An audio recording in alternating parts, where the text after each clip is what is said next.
Shalom Bapak Ibu Saudara. Oke, kita sama-sama tangkap ya apa yang jadi pesan Tuhan buat kita semua. Pesannya adalah gini, kegigihan yang menghasilkan pencapaian. Kegigihan yang menghasilkan apa? Pencapaian. Oke, ayat yang mendasarinya adalah Lukas 11 ayat 5 sampai 13. Saya mau ajak kita baca bergantian ayat ini supaya waktu saya sampaikan kita udah baca dan udah nangkap gitu ya. Maksudnya keseluruhan daripada cerita yang ada di perikop yang akan saya sampaikan ini. Oke, Lukas 11 ayat 5. Di sini udah terpampang. Lalu katanya kepada mereka, kata Yesus ya, jika seorang di antara kamu pada tengah malam pergi ke rumah seorang sahabatnya dan berkata kepadanya, saudara pinjamkanlah kepadaku 3 roti. Ayat 6. Sebab seorang sahabatku yang sedang berada dalam perjalanan singgah ke rumahku dan aku tidak mempunyai apa-apa untuk dihidangkan kepadanya. Ayat 7. Masakan ia yang di dalam rumah itu akan menjawab, jangan mengganggu aku, pintu sudah tertutup dan aku serta anak-anakku sudah tidur. Aku tidak dapat bangun dan memberikannya kepada saudara. Aku berkata kepadamu, sekalipun ia tidak mau bangun dan memberikannya kepadanya, karena orang itu adalah sahabatnya. Namun karena sikapnya yang tidak malu itu, ia akan bangun juga dan memberikan kepadanya apa yang diperlukannya. Oleh karena itu aku berkata kepadamu, mintalah, maka akan diberikan kepadamu. Carilah, maka kamu akan mendapat. Ketuklah, maka pintu akan dibukakan bagimu. Karena setiap orang yang meminta menerima, dan setiap orang yang mencari mendapat, dan setiap orang yang mengetok baginya pintu dibukakan. Bapa manakah di antara kamu jika anaknya minta ikan daripadanya akan memberikan ular kepada anaknya itu ganti ikan? Atau jika ia minta telur akan memberikan kepadanya kalajengking? Jadi jika kamu yang jahat tahu memberi pemberian yang baik kepada anak-anakmu, apalagi Bapamu yang di sorga, ia akan memberikan Roh Kudus kepada mereka yang meminta kepadanya. Katakan amin. Jadi perumpamaan ini disampaikan Yesus kepada murid-muridnya ini tentang seorang yang kedatangan sahabatnya pada tengah malam. Memang satu kondisi waktu yang agak aneh ya, sampai di rumah temannya pada tengah malam. Tetapi ya zaman sekarang juga hal ini ya biasa juga gitu. Tapi memang rata-rata di daerah Timur Tengah sana, orang biasanya akan memulai perjalanannya itu setelah matahari udah nggak terlalu terik lagi. Karena yang namanya tanah Palestina yang panas terik matahari itu sangat menyengat. Dan kalau kita di sini kan matahari terbenam itu sekitar jam 6 gitu ya, jam 5 lebih udah mulai redup. Kalau di sana seringkali sampai agak malaman itu baru mulai gelap. Nah setelah panasnya udah agak sedikit lewat, barulah orang melakukan perjalanannya. Karena akan menjadi sangat panas sekali ya. Nah kalau jarak yang ditempuhnya cukup panjang, maka bisa-bisa dia sampai ke tempat tujuan bisa tengah malam atau menjelang dini hari. Ya. Nah, si orang ini diceritakan kedatangan sahabatnya pada saat tengah malam.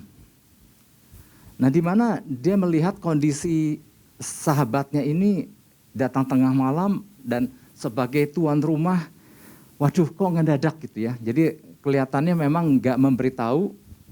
Saya berasumsi seperti itu karena dia kaget. Biasanya kalau kita kedatangan kawan atau teman yang dia udah kasih tahu lebih dulu, biasanya kita akan siap-siap.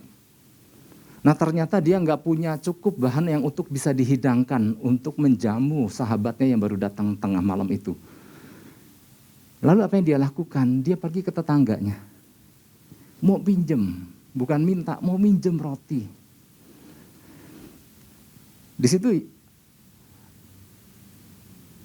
Yesus memberikan sebuah gambaran seandainya sampai si tetangganya itu udah tidur, namanya juga udah larut malam, udah menutup pintu.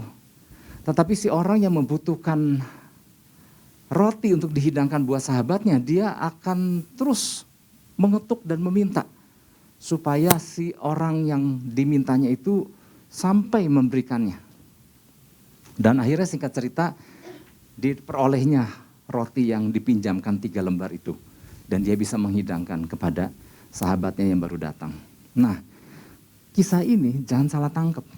Jangan akhirnya kita menjadi orang yang gak tahu malu. Kalau kita butuh apa-apa, kita ketok tetangga kita untuk mendapatkan. Kenapa? Alkitab juga bilang begitu.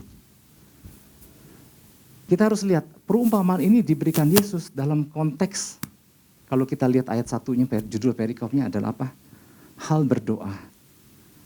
Jadi artinya sikap ini, ya, bukan kasus ini yang kita bawa dalam kehidupan nyata seperti, tapi kegigihan untuk datang meminta sampai mendapatkannya. Nah, si orang yang kedatangan temannya ini, ketika dia rindu untuk menghidangkan dan temannya yang tetangganya udah keburu tidur, dia nggak tinggal diam begitu aja. Ya udah tidur, pintunya udah tutup, lampunya udah gelap, udah deh jangan ini. Tetapi karena Yesus lagi menjelaskan tentang konteks kegigihan dalam hal berdoa, maka ia sampai menggunakan kata sampai nggak tahu malu untuk ketok-ketok minta dipinjamkan roti. Nah, Bapak Ibu Saudara, ini yang Tuhan sedang ajarkan melalui pesannya kepada kita. Bahwa pentingnya seseorang memiliki kegigihan apabila yang ia perjuangkan memang sepadan untuk ia perjuangkan. Ya, apabila untuk hal apalagi itu untuk hal-hal yang penting dan berguna dan juga memang itu yang Tuhan kehendaki. Kalau tahu itu baik, kalau tahu itu berguna, kalau tahu itu berkenan, kenapa nggak diperjuangkan? Kenapa nggak melibatkan sebuah persistensi di dalamnya sampai mendapatkannya?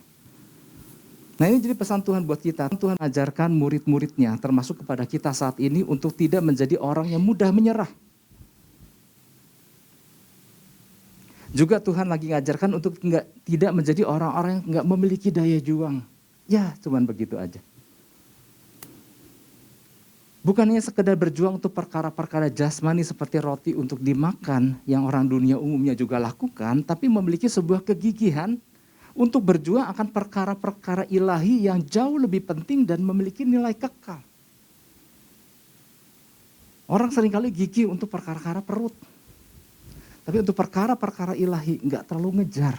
Nggak terlalu memiliki daya juang. Aku harus mendapatkannya. Aku harus nggak tahu malu untuk mengejarnya. Makanya Yesus sampai menggunakan di ayat sampai di situ dikatakan sampai ada yang istilah nggak tahu malu. Ayat 8 ya. Aku berkata kepadamu sekalipun ia tidak mau bangun dan memberikannya kepadanya karena orang itu adalah sahabatku, namun karena sikapnya yang tidak tahu malu. Sikapnya yang tidak malu. Nah, di dalam salah satu terjemahan di dalam versi bahasa Inggris, di situ dikatakan shameless persistence, daya juang yang udah nggak mau mikirin, udah nggak memikirkan apa yang akan orang lain katakan tentang dia. Saking dia ngejar dengan penuh kegigihan, jadi orang mau bilang apa nggak peduli. Shameless persistence, artinya kegigihan yang nggak tahu malu gitu. Untuk sesuatu perkara yang layak untuk diperjuangkan karena memang itu yang Tuhan berikan sama kita. Dan itu adalah perkara ilahi yang mempunyai nilai kekal. Tapi seringkali orang lebih gigih untuk perkara-perkara roti untuk dimakan. Jadi Yesus lagi ngajarkan bahwa lewat pesannya ini, mari miliki daya juang. Perjalanan belum selesai. Bahkan visi baru Tuhan berikan buat kita.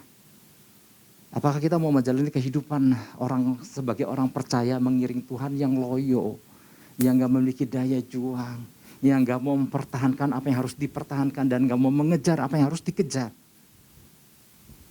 Nah, melalui pesan ini Tuhan sedang mengatakan bahwa sebetulnya banyak hal-hal bernilai dari sorga yang layak kita peroleh dan nikmati. Katakan amin. Ya. Bahwa sebetulnya banyak hal-hal bernilai dari sorga yang layak untuk kita peroleh dan nikmati. Ini layak untuk kita peroleh. Jadi memang udah selayaknya kita menikmati ada perkara-perkara ilahi yang udah sewajarnya sebagai orang percaya. Banyak pintu-pintu yang akan Tuhan bukakan, namun keengganan untuk berjuang lebih membuat banyak orang percaya yang akhirnya tidak menikmatinya. Dan kemudian orang percaya seringkali membungkusnya dengan perkataan rohani. Dengan mengatakan, ya saya memang orangnya enggak ngoyo. Ya udah seberapa yang Tuhan berikan, itu yang saya terima aja. Seringkali itu ada perkataan itu bukan sepertinya kayak rendah hati. Sebetulnya perkataan itu adalah, ya udah habis mau gimana lagi, udah tapi nggak bisa, hanya kurang gigih, hanya karena mengejar dan nggak langsung dapat dan merasa itu bukan porsi dia. Tapi kalau kita perhatikan janji-janji Tuhan, jika kita adalah anak maka kita adalah ahli waris, maksudnya adalah orang-orang yang berhak menerima janji-janji Tuhan. Seringkali sesuatu yang layak kita peroleh, kita nggak berjuang untuk itu. Nggak sedikit orang percaya yang nggak memperoleh sesuatu yang secara standarnya. Saya nggak bicara yang soal muluk-muluk ya, punya sesuatu karunia tertentu yang berbeda dengan orang lain. Ini bicara soal umum standar. Tidak sedikit orang percaya yang tidak memperoleh sesuatu yang secara standar. Setiap orang percaya sebetulnya layak untuk memperolehnya. Ada pertanyaan, siapa di sini warga kerajaan sorga? Semua. Siapa di sini anak-anak Tuhan? Kita semua. Yang seperti tadi sampaikan, anak adalah ahli waris orang-orang yang berhak menerima janji-janji Tuhan. Sekarang kalau ada pertanyaan, layakkah kita menerima kepenuhan Roh Kudus? Oh layak. Karena itu yang Tuhan janjikan untuk kita berikan dan Tuhan memberikan perintah kamu harus penuh Roh Kudus. Layakkah kita, ini tadi soal kepenuhan Roh Kudus, layak nggak kita memiliki karunia Roh Kudus? Ini bicara gift. Layak nggak? Layak. Karena itu merupakan perhiasan yang diberikan Bapa kepada anak-anaknya. Apakah masuk hadiratnya dan menikmati jamahannya serta mendapatkan perkataan yang layak kita terima apa enggak? Layak. Itu hal standar yang Tuhan berikan buat anak-anaknya. Tapi seberapa banyak orang percaya yang nggak punya juga nggak apa-apa. Kemudian ada ayat-ayat menghibur bahwa betul kok nggak semua orang bisa dapat itu gitu. Kalau kita tahu bahwa itu adalah hal-hal standar yang Tuhan janjikan untuk kita nikmati, kenapa nggak kita kejar? Karena itu layak diperjuangkan Bapak Ibu Saudara. Jadi jangan kita ketukar dengan sebuah pengajaran kalau kita berjuang dengan kekuatan maka itu adalah hukum Taurat. Hyper Grace kan mengajarkan gitu, kalau kita mulai bergerak memperjuangkan dengan kekuatan kita, itu dianggap kita mulai menggunakan daging kita dan itu adalah hukum Taurat. Bukan, nggak ada hubungannya dengan itu. Berapa waktu lalu kalau Bapak Ibu Saudara pernah ketemu pada saat doa pagi di bawah ada rame-rame warga kumpul. Itu karena kelurahan pinjam tempat lahan parkir di bawah untuk diadakan bantuan langsung tunai ya, program pemerintah. Jadi warga penduduk asli yang memang udah layak, yang udah lama tinggal dan masuk kriteria untuk memperoleh bantuan langsung tunai. Mereka dikumpulkan untuk kemudian ada pembagian tunai, pembagian dana secara tunai. Ada beberapa orang yang saya temui, yang saya kenal, saya bilang Pak, udah dapat? Saya nggak dapat. Padahal saya warga di sini udah lama dari kecil. Dan kalau secara kriteria, saya tuh sebetulnya termasuk. Cuman nggak tahu kenapa ya, nggak dapat gitu ya. Terus saya bilang, udah kalau memang kriterianya udah pas, lalu kemudian kalau nggak dapat gimana? Itu mah udah aja lah, memang saya mah nasibnya begitu gitu ya. Saya rasa, apakah kita setuju dengan orang-orang yang udahlah, memang segitu porsi saya mah gitu. Anda setuju nggak Bapak Ibu? Saya bilang, kenapa kamu nggak perjuangkan? Kenapa Bapak nggak perjuangkan? Kenapa nggak nanya ke RT, ke RW, ini loh kenapa kok saya nggak dapat dengan kriteria saya udah layak dapat. Udah itu mah udah jatah hidup saya dari Tuhan. Kedengarannya kayak rohani. Artinya apa? Nggak terlalu pengen memperjuangkan. Nggak terlalu pengen ngejar. Dulu saya ingat waktu masih kecil.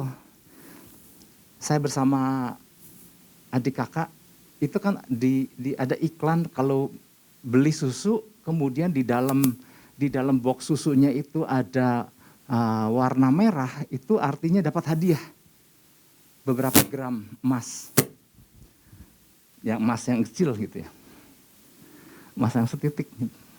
Tapi buat kami anak-anak waktu itu kan, wow, kebetulan doyan lagi susu itu. Dan mulai beli agak banyak. Kemudian setiap beli kan dibuka. Dapat nggak merah? Tanda merah? Enggak. Dapat nggak? Akhirnya beli lagi dengan tujuan supaya mudah-mudahan dapat gitu. Suatu hari dapat, itu ada tanda merah. Wah, dapat emas nih gitu ya. Kemudian datanglah kami ke toko itu. Dan toko itu bilang, oh bukan, ini titiknya dibikin sendiri gitu. Nah sebagai anak kecil kan gak mau ngerti. Enggak, kita buka, itu tandanya udah ada di dalam. Itu mau dikasih tanda aja sendiri gitu. Oh enggak, sebagai anak-anak kecil, memang itu kayak yang kami kejar kan. Kami ngotot, tapi toko gak kasih. Apa yang kami lakukan? Ngadu sama orang tua. Tinggal orang tua datang ke toko itu untuk menjelaskan. Artinya, kalau itu memang layak, sesuai kriteria, kita layak untuk mendapatkannya. Kenapa kita nggak memperjuangkan itu sampai kita memperolehnya? Beberapa hal yang perlu kita pahami berkaitan dengan pesan Tuhan ini. Jadi ada beberapa prinsip yang perlu kita pahami. Yang pertama, kegigihan atau persistensi. Ini sebetulnya tema ini bicara tentang persistensi. Nanti saya akan jelaskan di bagian dalam. Kita tahu persistensi adalah bicara soal kegigihan. Apa bedanya dengan konsistensi, Pak? Nanti saya jelaskan. Jadi yang pertama adalah kegigihan atau persistensi adalah karakter yang dipercayakan Tuhan kepada kita di dalam memenangkan sesuatu. Orang percaya hidup gak punya persistensi, gak punya daya juang adalah orang percaya yang loyo, orang percaya yang lemah. Lukas 11 ayat 9 dan 10. Lukas 11 ayat 9-10 bilang begini, oleh karena itu, aku berkata kepadamu, mintalah, maka akan diberikan kepadamu, carilah. Ini perintah-perintahnya dari siapa sih? Dari Yesus kan, mintalah. Kemudian carilah, maka kamu akan mendapat, ketuklah, maka pintu akan dibukakan bagimu. Ayat 10, karena setiap orang yang meminta, menerima, dan setiap orang yang mencari, mendapat, dan setiap orang yang mengetuk baginya, pintu dibukakan. Di situ ada kata kerja, minta, cari, ketok. Mintalah, aduh nggak enak minta. Saya mah ya udah menikmati apa yang sudah selayaknya saya terima aja gitu. Tapi kan perintahnya minta, cari, ketok. Di dalam terjemahan The Passion Translation, di situ ada beberapa kata kerja yang menarik. Ya, saya bacakan ya. Mudah-mudahan ngertilah pasti ya. Di sini dikatakan The Passion Translation ya. Every persistent person will receive what he asked for. Orang-orang yang punya persistensi akan menerima apa yang dia minta. Every persistent seeker will discover what he needs. Orang yang mencari dengan penuh persistensi, dia akan mendapat apa yang dia perlukan. And everyone who knocks persistently, orang yang mengetok dengan kegigihan, will one day find an open door. Akan menerima suatu hari pintu yang terbuka, pintu yang dibukakan. Semua kata kerjanya di situ menggunakan kata persisten. Ada sebuah langkah, ada sebuah daya juang, ada sebuah kegigihan. Jadi jangan disalah mengertikan, Yesus tidak sedang mengajarkan murid-muridnya atau sedang mengajarkan kepada kita untuk jadi orang yang ngoyo. Atau orang yang ngotot pengen kaya. Bukan itu maksudnya. Tapi Tuhan mengejar sesuatu, Tuhan juga sedang nggak mengajarkan kita untuk ngejar sesuatu yang bukan bagian kita. Tapi Tuhan lagi mengajarkan, kalau itu memang bagianmu, yuk kejar. Kalau memang kau layak menerima, yuk kejar. Yesus lagi mengajarkan bahwa jadi orang percaya, jangan orang yang ogah-ogahan. Karena gini, ada pertandingan yang harus kita selesaikan. Dan gak ada pertandingan yang bisa diselesaikan kalau orang yang lari juga ogah-ogahan. Setiap orang percaya itu punya pertandingannya sendiri masing-masing. Di dalam Ibrani 12 ayat 1 di bagian akhir. Masing-masing punya arena pertandingan yang diwajibkan. Ibrani 12 ayat 1 di kalimat terakhir. Dan berlomba dengan tekun dalam perlombaan yang diwajibkan bagi kita. Jadi tidak ada orang percaya yang tidak menjalani perlombaan. Hanya atlet yang berlombanya ogah-ogahan yang gak akan bisa mencapai garis akhir. Karena semua orang percaya ada di dalam tengah-tengah arena perlombaan. Setiap orang percaya punya tracknya masing-masing. Di dalam 1 Korintus, ini ya saya hanya menunjukkan bahwa seorang pelari harus bersikap apa. 1 Korintus 9 ayat 24. Kalimat terakhir, karena itu larilah begitu rupa sehingga kamu memperolehnya. Kalau kita bayangkan, larilah begitu rupa sampai kamu memperolehnya. Bayangan kita larinya yang malas-malesan, apa yang dengan giat, dengan sebuah kegigihan, dengan sebuah daya juang. Seorang atlet tentunya akan berlari dengan penuh kegigihan dan daya juang sampai memperolehnya. Jadi ada ayat-ayat yang mendukung bahwa betapa daya juang itu penting. Persistensi itu penting. Ya. Jadi kalau kita rindu memperoleh hadiah di garis akhir, maka kita harus berlari sedemikian rupa. Perlu persistensi nggak? Oh iya, tentu saja perlu. Tentunya pernah mengalami masa-masa dulu di SMP, di SMA, pelajaran olahraga. Kan di menit itu. Untuk mengetahui kebugaran tubuh seseorang. Untuk guru kesehatan, guru olahraga mengetahui kebugaran masing-masing siswa kan ada tes larinya kan. Berapa jarak bertempuh dengan berapa ini. Nah ternyata kegigihan atau persistensi adalah karakter yang diberikan kepada setiap orang percaya untuk menjalani hidup pengiringannya bersama Tuhan. You nggak ada persistensi, you nggak bisa mengakhiri pertandingan dengan baik. Rasul Paulus berkata, aku telah menyelesaikan pertandingan dengan baik, aku telah memelihara iman. Itu nggak akan pernah tercapai tanpa adanya persistensi di dalamnya. Nah oke. Pak, apa bedanya sih persisten sama konsisten? Oke, konsisten adalah gini, tidak berubah sesuai dengan apa yang ditetapkan. Konsisten. Tetap nggak berubah. Tetap sesuai dengan rencana, itu konsisten.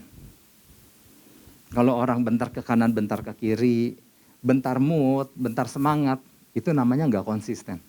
Tapi konsisten adalah tetap ada di tracknya, tetap berlari menuju apa yang ditargetkan, itu konsisten. Tetap di track itu namanya konsisten. Tapi persisten adalah keuletan atau kegigihan seseorang dalam melakukan sesuatu secara berkesinambungan dan terus menerus sampai mencapainya. Ada orang kan yang semangat kan dengan penuh persisten lari. Cuma lari ke sana ke situ, nggak konsisten larinya. Tapi semangatnya, daya juangnya meledak-ledak. Tapi kalau konsisten adalah sesuatu yang tetap berada di track dan di jalurnya. Artinya gini, kekonsistenan perlu dibarengi dengan persistensi di dalam menjalaninya. Jadi gambarannya gini, kalau mobil, kalau kendaraan, konsistensi adalah kemudi yang mengarahkan kemana mobil itu akan berjalan. Ya, entahkah kendaraan roda 4, entah kendaraan roda 2, itu setir adalah konsistensi yang mengarahkan kemana kendaraan itu akan pergi. Sementara persistensi adalah energi yang menggerakkan mobil tersebut. Nah, mestinya ngerti lah ya, beda pemahaman tentang konsistensi dan persistensi. Kalau cuman konsisten aja, tapi nggak ada persistensi, itu nggak gerak. Nggak akan mencapai garis akhir. Tapi kalau persistensi aja tanpa arah, maka akan mencong ke sana ke sini. Nah, di dalam konteks iman kita, ini Bapak Ibu Saudara, tentu setiap kita harus setia mengiring Tuhan sampai akhir hidup kita. Katakan amin. Ada yang mau udahan duluan, nggak mau ikut Tuhan lagi? Setiap kita harus setia mengiring Tuhan sampai akhir hidup kita. Nah, iman yang konsisten adalah iman yang tidak berubah sekali Yesus tetap Yesus. Iman yang konsisten adalah iman yang tidak menyimpang ke kiri dan ke kanan. Namun untuk dapat tetap setia menjaga iman percaya kita kepada Tuhan hingga akhir hidup kita, diperlukan iman yang persisten. Udah mulai paham ya? Makanya di dalam kitab Wahyu, Bapak Ibu Saudara, Rasul Yohanes menuliskan bahwa kepada jemaat Smyrna, di situ dikatakan di ayat 10 ya. Saya bacain aja deh. Hendaklah engkau setia sampai mati, dan aku akan mengaruniakan kepadamu mahkota kehidupan. Di situ ada dikatakan hendaklah engkau setia sampai mati. Nah, kata setianya diikuti sampai mati. Ya, memiliki artinya gini, waktu kita start menjalani hidup sebagai orang percaya sampai mati, perlu hidup yang setia dari ujung ke ujung. Nah, dari ujung titik awal sampai akhir, itu kan ada rentang waktu kan. Kita nggak tahu kapan kita selesainya. Kita nggak tahu kapan, entahkah Tuhan datang duluan, apa kita mati dulu gitu. Tetapi dari sejak kita start melakukannya sampai di ujung, itu ada rentang waktu. Nah, perjalanan dari titik A ke titik akhir itu nggak selalu mulus. Tantangan, godaan, problema, halangan, itu akan mewarnai, kita sering dengar itu. Dan si musuh pun akan berusaha untuk menghalangi orang percaya untuk sampai ke garis akhir. Artinya dari titik start sampai titik garis akhir, di mana kita harus setia sampai mati. Itu yang namanya gangguan banyak sekali. Nah, di tengah tantangan, gangguan, dan halangan, kalau nggak punya hati yang persisten, nggak punya iman yang persisten, banyak orang gagal di tengah perjalanan. Tuhan memerintahkan kita untuk tetap setia sampai mati kepadanya. Tantangan dan pergumulan hidup semakin hari nggak semakin mudah. Itulah sebabnya kita perlu memiliki iman yang konsisten, ya, iman yang gigih, yang tidak kenal kata menyerah ketika diperhadapkan dengan tantangan dan pencobaan sebesar apapun. Seringkali kan dengan ada tantangan, udah gitu. Oke, jadi yang pertama adalah kita paham dulu bahwa kegigihan atau persistensi adalah karakter yang dipercayakan Tuhan kepada kita dalam memenangkan sesuatu. Kita ini bagikan atlet lari yang harus menyelesaikan perlombaan dengan baik. Tanpa kegigihan gak akan nyampe di garis akhir. Itu yang pertama. Yang kedua, kegigihan atau persistensi adalah sesuatu yang mudah dilakukan. Wow, mudah dilakukan Pak. Oke, saya mau katakan gini, kegigihan atau persistensi adalah sesuatu yang mudah dilakukan apabila seseorang memiliki tujuan yang kuat. Lukas 11 ayat 8. Aku berkata kepadamu, sekalipun ia tidak mau bangun dan memberikannya kepadanya karena orang itu adalah sahabatnya, namun karena sikapnya yang tidak malu itu, ia akan bangun juga dan memberikan kepadanya apa yang diperlukannya. Kita kembali lagi kepada suasana si orang yang baru menerima kedatangan sahabatnya tengah malam. Sejenak kita membayangkan namanya dari perjalanan cukup jauh, sampai tengah malam, capek, lapar. Dan ketika sahabatnya melihat, aduh kamu lapar ya gitu. Gini aja deh. Saya seringkali mengajarkan kepada diri sendiri dan kepada anggota keluarga. Bagian makan malam kami nggak terlalu hanya makanan hanya sayur. Terus ada yang nanya, Pak, cuma sayur aja Pak. Nanti kalau lapar gimana? Kalau lapar minum. Kalau perlu ya udah tahan bentar, tidur, bentar juga bangun gitu. Tapi saya nggak lagi ngajarkan Bapak Ibu ya. Aduh disuruh jangan makan, minum air gitu ya. Bukan itu, intinya bukan itu. Buat si teman yang baru menerima temannya dari perjalanan jauh, dia nggak akan mengasih nasihat, udahlah kamu lapar ya, tahan bentar lah, bentar aja udah pagi, 3 jam lagi udah pagi, tahan aja lah ya, nih minum banyakan gitu ya. Tapi dia merasa bahwa aduh sebagai tuan rumah, kok nggak bisa menghidangkan apa-apa, sedangkan mungkin di dalam pikiran dia, loh tetangga dia masa lalu siap bahan, maka dia minta ya, bahkan minta dengan tidak tahu malu gitu. Nah sekarang gini pertanyaannya, apa yang membuat kok dia mau ngetok? Pintu udah ditutup katanya. Dia juga udah tidur. Keluarganya juga udah tidur. Dia ketok lagi. Apa yang membuat dia kok ngetok lagi? Kok ngotot gitu kesannya? Karena gini, dia punya motivasi. Ada temannya yang lagi kelaparan, yang perlu diberi makan. Ya, ini jangan digede-gedein, nanti dibahas lagi soal makan, soal roti, soal itu. Bukan, ini saya lagi membawa bahwa apa yang membuat dia berani mengetok rumah temannya. Karena dia punya motivasi. Ada teman yang butuh makan gitu. Nah, saya mau menekankan bukan soal si temannya itu butuh makan. Oh, itu kan cerita manusia, itu kan dari Timur Tengah yang nggak tahu nggak jalan. Bukan itu. Ada sesuatu yang bisa menggerakkan seseorang untuk melakukan sesuatu yang buat orang mungkin nggak tahu malu. Kenapa? Motivasi. Jadi orang itu punya alasan kuat kenapa ia sampai memberanikan diri meminta pinjaman roti kepada tetangganya. Alasannya adalah ada motivasi di balik tindakannya. Yang saya mau tekankan, ada motivasi. Masing-masing orang punya alasan kenapa dia melakukan tindakan, maksud saya itu. Orang ini kenapa dia ngetok pintu itu, karena dia punya alasan. Dan alasan dia buat dia itu alasannya kuat. Aduh, ini lapar gitu ya. Jadi yang saya mau sampaikan gini, apa yang mendasari seseorang sehingga ia bertindak dengan gigih bahkan rela melakukan shameless persistensi yang nggak tahu malu itu, jawabannya adalah simple. Motivasi yang kuat atau suatu tujuan yang sangat ia pahami. Sejak kemarin Bapak Ibu Saudara, saya juga cuma ngelihatnya selewat-selewat ya, ada sidang kan yang baru dimulai tentang perkara pembunuhan polisi itu.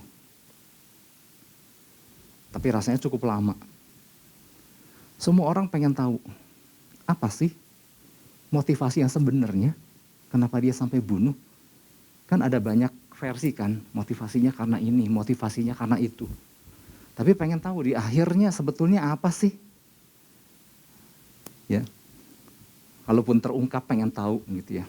Tapi yang pasti yang saya mau sampaikan adalah kenapa orang itu bisa melakukan sebuah tindakan mematikan nyawa orang, merampas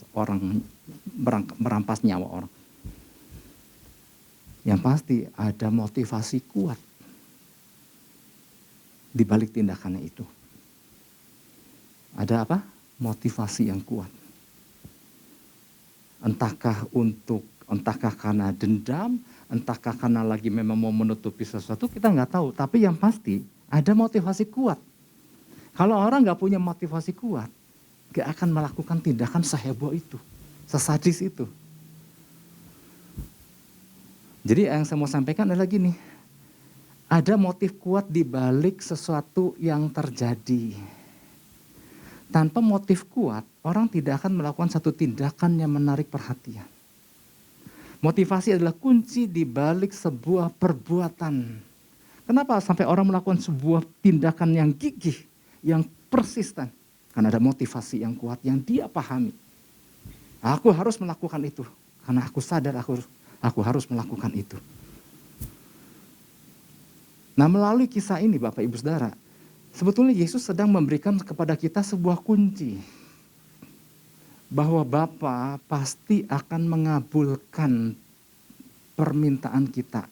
Mari kita buka ayat 11 dan 12. Bahwa ia akan memberikan jawaban yang sepadan dengan permohonan orang percaya. Bahwa ia nggak mungkin akan kasih ular kalau yang dimintanya adalah ikan. Ayat 12. Dia nggak akan kasih kalajengking kalau yang dimintanya telur. Dari sini kita melihat bahwa Bapa kita, Tuhan kita adalah Tuhan yang menjawab seruan doa anak-anaknya. Katakan amin. Ya. Kalau di sini aja udah nggak yakin, maka otomatis daya juangnya untuk mau bergerak juga, benar nggak sih? Lakukan jangan sih gitu. Lewat ayat ini yang bilang adalah firman Tuhan. Bahwa Bapa akan memberikan, bahkan dia nggak akan kasih yang salah, dia akan kasih yang baik. Nah, tapi kita harus kembali paham sama satu prinsip yang tertulis di Alkitab. Yang pertama adalah gini, Bapak manakah di antara kamu yang jika anaknya, yang pertama adalah siapa yang minta, siapa di sini anak Tuhan? Nah, kita semua anak Tuhan. Jadi kalau anak minta sama bapaknya, nah prinsip yang pertama, siapa yang minta? Siapa yang memohon? Kedua, motivasi apa yang mendasari permintaannya itu? Motivasinya sesuai enggak dengan kehendak Bapa atau enggak? Motivasinya selaras enggak? Atau ternyata ada motivasi dendam di balik ini? Aku akan minta ini sama Tuhan biar orang lain tahu siapa aku kalau aku memperolehnya. Nah, itu motivasinya kan udah salah. Yang pertama siapa? Yang kedua motivasinya apa? Dan kalau motivasinya itu bicara soal motivasi, kita nggak bisa hilang dari prinsip Yohanes 15 ayat 7. Di situ dikatakan, jikalau kamu tinggal di dalam aku dan firmanku tinggal di dalam kamu, mintalah apa saja yang kamu kehendaki dan kamu akan menerimanya. Itu harus mendasari motivasi kita. Nah, kalau motivasinya ada dan tepat, maka yang dibutuhkan adalah bagaimana permintaan itu disampaikan. Perlu persistensi untuk datang sama Bapa. Jadi nggak ada sebuah pencarian yang motivasinya benar dan dikejar dengan persistensi yang benar yang nggak dipenuhi. Bapa sendiri yang bilang, Alkitab sendiri yang bilang. Jadi tidak ada pencarian yang motivasinya udah benar dan dikejar dengan persistensi benar yang nggak menerima jawaban. Kuncinya adalah apakah kita sudah paham dengan apa yang kita minta atau belum, dan apakah sudah melakukannya dengan sebuah kegigihan atau belum. Jadi gigih tidaknya tergantung pemahaman apa yang kita ketahui tentang apa yang sedang kita kejar itu. Saya pernah melihat sebuah podcast ya Bapak Ibu Saudara. Jadi Aderai, kita tentu tahulah Aderai ya, yang atlet binaraga itu. Nah dia di dalam sebuah podcast ada yang nanya, bukan ada yang nanya, si podcaster itu yang bertanya sama Aderai. Memang udah tanya segala kunci kebugaran, bagaimana berlatih, bagian ini berlatih. Nah, tapi ada satu pertanyaan di bagian akhir. Anda sudah terjun berapa lama sih di dalam dunia kebugaran ini? Dan apa rahasianya kok Anda lakukan dengan terus stabil, konsisten? Padahal rasanya Anda udah lakukan cukup lama dan Aderai menjawab. Dia menjawab, saya sudah melakukannya selama 36 tahun. Itu tahun lalu. Podcastnya. Jadi kalau tahun ini 37 tahun. Dia melakukan terjun, bergerak. Bukan hanya bergerak di bisnis fitness, tetapi dia juga membangun dirinya dan terus stabil, tetap badannya baik, sehat, kuat selama 37 tahun. Apa sih rahasianya? Nah ini menarik.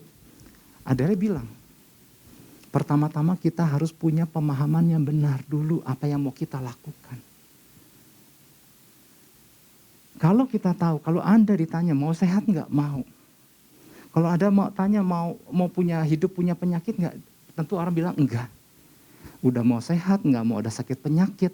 Dan dia akan mencoba berprestasi supaya dari apa yang dia lakukan bisa terlihat dan mengimpartasi banyak orang. Sehingga orang dapat melihat bahwa lewat prestasi yang dia capai, orang akan mengikuti pola hidup sehat.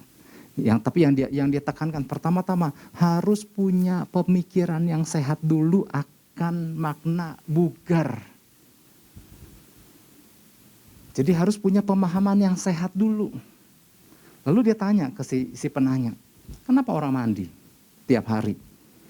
Di sini ada yang bosan mandi? Enggak ya. Ada yang bosan cuci tangan? Ada yang bosan sikat gigi? Karena gini, karena setiap kita punya pemahaman, kalau nggak gosok gigi, itu baunya kemana-mana. Dan itu akan merusak kita punya gigi, merusak gusi, dan merusak segala macam. Kita punya pemahaman yang baik tentang itu. Kenapa kita mandi? Karena kita tahu kalau nggak mandi itu yang namanya bakteri. Itu yang memang kotor dan bau. Kita punya pemahaman yang baik tentang itu. Nah berangkat dari situ, ada satu pertanyaan. Apakah kita mencari Tuhan, mengejar Tuhan dengan segala kegigihan kita sampai kita memperoleh sesuatu di hadiratnya. Kita dapatkan sesuatu. Itu nggak akan pernah terjadi kalau kita nggak punya pemahaman yang sehat tentang betapa pentingnya orang percaya ngejar itu. Kenapa di sini ada orang-orang yang konsisten datang doa pagi? Kenapa ada orang-orang yang nggak nangkep? Kenapa? Orang-orang yang datang doa pagi, dia punya pemahaman yang sehat bahwa mencari Tuhan, datang dengan firman Tuhan, adalah sesuatu yang dapat membangun kehidupan rohaninya. Punya pemahaman yang sehat. Kenapa? Orang percaya perlu dipenuhi Roh Kudus. Sambil kita buka Lukas 11 ayat 13. Perlu dipenuhi Roh Kudus. Ada yang penuh dan ada yang belum penuh Roh Kudus. Sedangkan janji Tuhan bilang begini, jika kamu yang jahat tahu memberi pemberian yang baik kepada anak-anakmu, apalagi Bapakmu yang di sorga, ia akan memberikan Roh Kudus kepada mereka yang meminta kepadanya. Pertanyaannya, kenapa ada yang belum mengalami kepenuhan Roh Kudus, belum memiliki pemahaman yang sehat bahwa betapa orang percaya perlu penuh dengan Roh Kudus. Bangun pengetahuan itu dengan baik. Kalau Anda punya dasar, punya pemahaman yang sehat, kejar itu. Itu yang akan mendasari motivasi kita kenapa kita bisa melakukannya secara konsisten dan penuh dengan persistensi sampai kita memperolehnya. Bangun pemahaman yang sehat terlebih dahulu. Yang ngerti tentang hal persistensi ini katakan amin dan beri tepuk tangan buat Tuhan Yesus. Haleluya. Kita akan berdoa.